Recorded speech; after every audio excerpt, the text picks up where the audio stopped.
To prove she could find a job on her own, she decided to attend a job fair, but at the fair, Sophia got lost and ran out of time. She still had 3 resumes left to hand out. John wanted to keep Sophia around, so he took her resume and asked his sister who worked at Kyle Group for help. While they were talking, Jack happened to overhear Sophia's name. He was now the CEO of Kyle Group. He walked over, took the resume from John's hand, and sure enough there was the name of the girl he had never forgotten. She wanted to use the company network to download 3 episodes of a romantic drama, but when she turned on the computer, she found there was no internet connection, so she crouched down to check if the cable was plugged in. Suddenly the lights came on. A man slowly walked toward her. Sophia felt extremely embarrassed, so she decided to strike first, claiming she had never seen him before, telling him to mind his own business and get lost. Hearing this, Jack suppressed his anger and turned to leave. Sophia recalled the hatred in his eyes and was completely puzzled. The next day at work, a colleague sent Sophia a message telling her a new CEO had just been appointed and urged her to come see his face. Sophia immediately got up to find her colleague,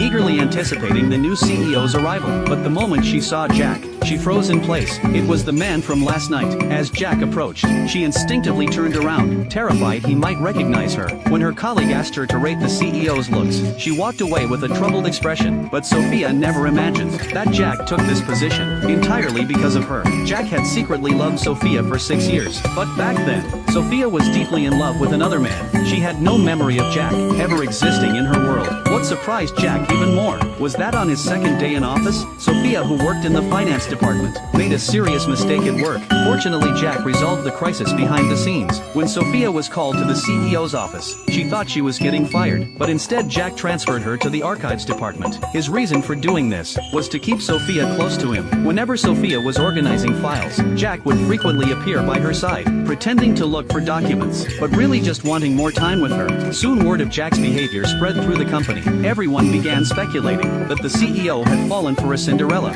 The girl put a curse on the CEO. Little did she know, the CEO got into an accident the very next day. When Sophia heard the news, she was absolutely terrified. Since the CEO was recovering at home, the company needed someone to deliver documents. When the supervisor asked who would take on this task, Sophia volunteered right away. Her colleagues all gave her strange looks. She quickly explained herself. She was in charge of this project, and the CEO already had a bad impression of her, so she wanted to take this chance to smooth things over between them. This finally put everyone's doubts to rest, but the real reason she did this was to ease her guilty conscience. So with a heart seeking redemption, she arrived at the CEO's mansion. The housekeeper told her the CEO couldn't walk anymore. Sophia was secretly stunned. Her curse had actually worked. When she handed the documents to the CEO, he shot her an icy glare. It made her extremely uncomfortable. She thought delivering the files would set her free, but the